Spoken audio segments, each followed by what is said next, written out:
This is Democracy Now!, democracynow.org, the War and Peace Report. I'm Amy Goodman as we continue to look at the fall of the Assad regime with activist and award-winning filmmaker Waad Al-Kateab.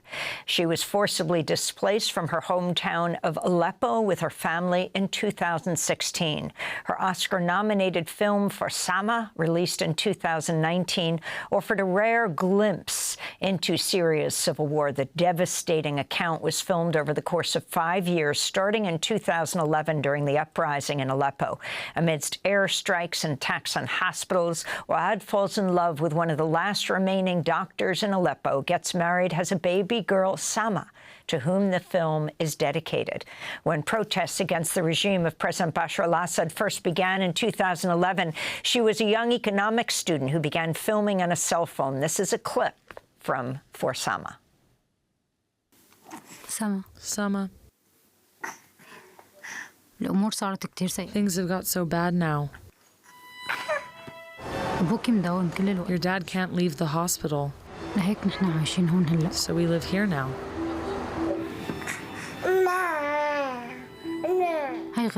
This is our room. Behind those pictures are sandbags to protect from shelling.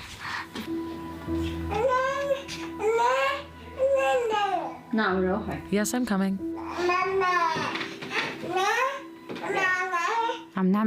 We do our best to make it feel like home.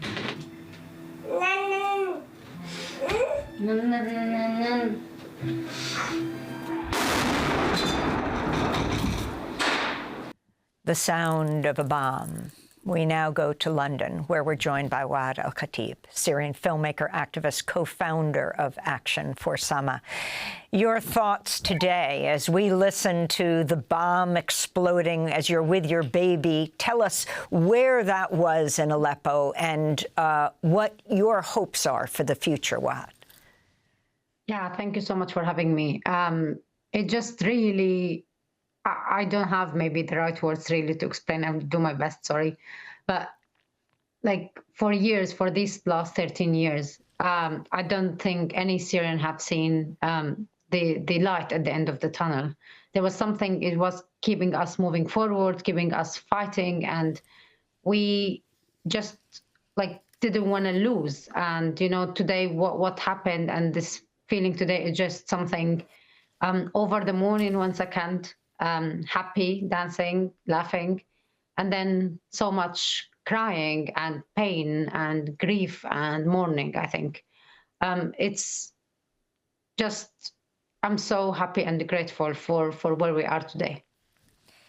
And can you talk about what hope you have for the future, how you see a new Syria emerging, and who will be the players, and how people like you, an activist deeply involved with Syria, though you left forced out of Aleppo, like 8 years ago, what your plans are? Will you return?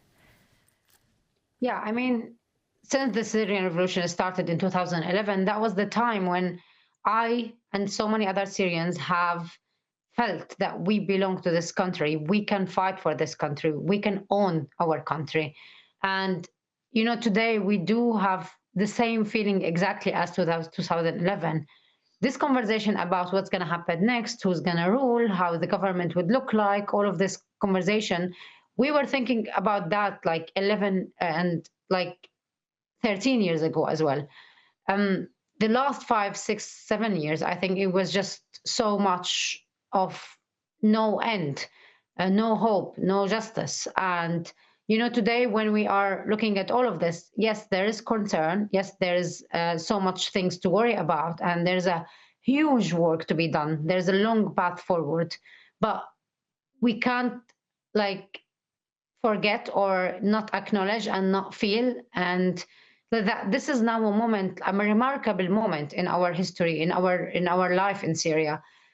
Whatever is coming next, I don't believe at all that would be worse than what we've been through, what we lived through. This for 13 years of being sieged in our own cities, being bombed, being attacked, hospitals, schools, prisoners, people who are detained. whatever this future would hold, if we manage to go through this, if we are now on the other side, and we are, I don't believe that whatever happened will be worse than what we've been through already. Are you concerned now about the possibilities, for example, HTS, the leading the way for the overthrow of Assad, the leader of HTS, Gilani, what he represents? How will everyday Syrians or Syrian civil society control the future? Yeah, I mean, there's definitely concern, but they are coming on a long list of concern. For me, this is one thing which is definitely important and fair.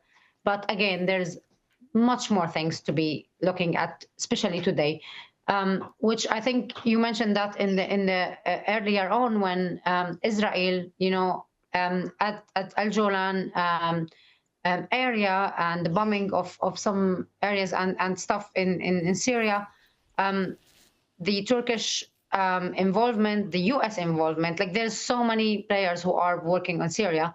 HTS definitely one of these players, and it is like what we see on the ground, and this is, I think, it's something even for us, we're still trying to process and understand.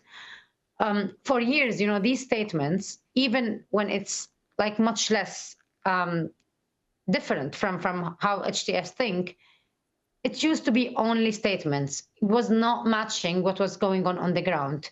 Today, what we've seen in the last 11, 12 days, it was just something so much different in everything, not just the statements and how this group and other groups who were leading this battle today thinking, but also on the ground. We all have connection there, and we've heard from so many people. We're looking at all the footage that's coming out. We did already set up groups where we are organizing what's going on in the new liberated cities.